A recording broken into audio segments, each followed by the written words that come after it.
मेरा नाम रोहित है। आज मैं अपने साथ ट्रेन में घटे भूतिया किस्से के बारे में आपको बताऊंगा, तो ध्यान से सुनिएगा। खड़खड़ खड़खड़ खड़खड़ ट्रेन तेज गति से भागी चली जा रही थी। संध्या काल का समय था। तेज बारिश और बीच बीच में बिजली की चमक एसी कोच वाले ट्रेन के डिब्बों की खिड़कियों से अपनी उपस्थिति दर्ज करा रही थी। केबिन का एकांत और यह भयावह मौसम मुझ जैसे डरपोक आदमी को और डरा रहा था। थोड़ी देर बाद गाड़ी के पहियों की रफ्तार कम हुई और एक मध्यम से स्टेशन पर गाड़ी रुकी। बारिश इतनी ज्यादा थी कि मैं स्टेशन का नाम नहीं पढ़ पा रहा था। मैं अपने केबिन में अकेला था और इस उम्मीद में था कि कोई सहयात्री आए जिससे बातचीत करते करते आगे का रास्ता आसानी से काटा जा सके। और एक भीतरी भय जो मेरे अंदर जागृत हो चुका है, उससे मुझे निजात मिल सके। तभी किसी ने केबिन का दरवाजा खटखटाया और एक शांत सा दिखने वाला व्यक्ति केबिन में दाखिल हुआ। अपना सामान आदि व्यवस्थित करने के बाद वो मेरी तरफ देखकर मुस्कुराया और मेरी तरफ हाथ आगे बढ़ाकर उसने अपना परिचय दिया। मैं मिस्टर करण। वो बोला,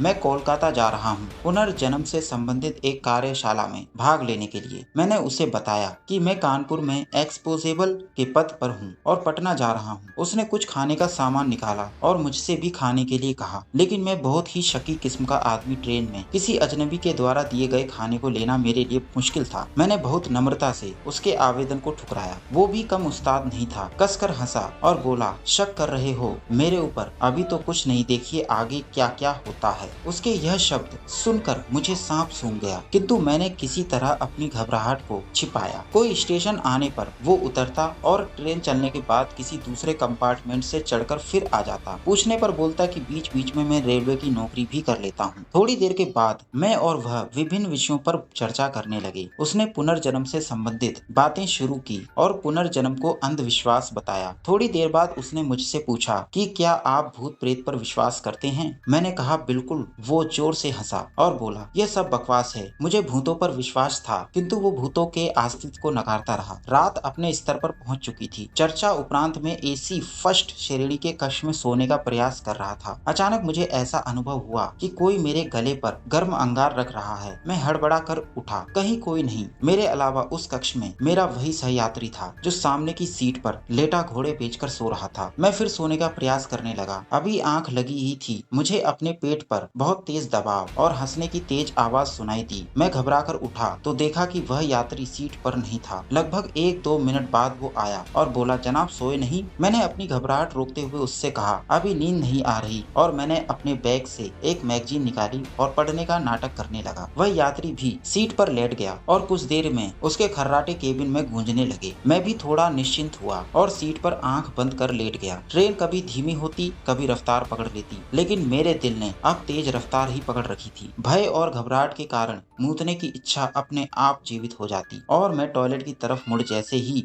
मैंने टॉयलेट का दरवाजा खोला, वो यात्री मुझे अंदर दिखा और मैं चिल्लाते हुए अपनी सीट पर आ पहुंचा। देखा तो वो यात्री इत्मीनान से अपनी सीट पर सो रहा है। मैंने घबराहट में उसे जगाया। वो बोला, अरे क्या हुआ? इतना मासूम लग रहा था, वो जैसे कुछ जानता ही ना हो। मैंने कहा, आप यहाँ भी और वहाँ टॉयलेट में भी? वो कुटिलता से हंसा और बोला, मैं कितने रूप में कहीं पर भी रह सकता हूँ। घबराहट के मारे मैं पसीने से तरबतर बिल्कुल निर्जीव सा खड़ा उसके सामने। वो बोला, तुम्हें भूतों पर विश्वास था ना? तुम्हें तुम्हारे विश्वास का प्रमाण देना था। तुम्हारे जैसे लोगों के कारण ही हम भूत पिशाच लोगों का अस्तित्व है। इतना कहकर वो मेरी आंखों के सामने से अचानक गायब हो गया। मैं डर के मारे हक्का और निर्जीव सा अपनी सीट पर बैठा। तभी केबिन के अंदर टिकट निरीक्षक आया। उसका चेहरा देखकर मुझे बेहोशी छाने लगी, क्योंकि यह वही यात्री था। वो टिकट चेक कर मुस्कुराता हुआ चला गया। उसके बाद अगले स्टेशन पर मेरा घर आने वाला था। मैं स्टेशन पर उतरा। फिर कभी अकेला सफर करने के बारे में मैंने सपने में भी नहीं सोचा। ये कहानी आपको कैसी लगी मुझे कमेंट करके बताना। बाकी वीडियो को लाइक और चैनल को सब्सक्राइब करें।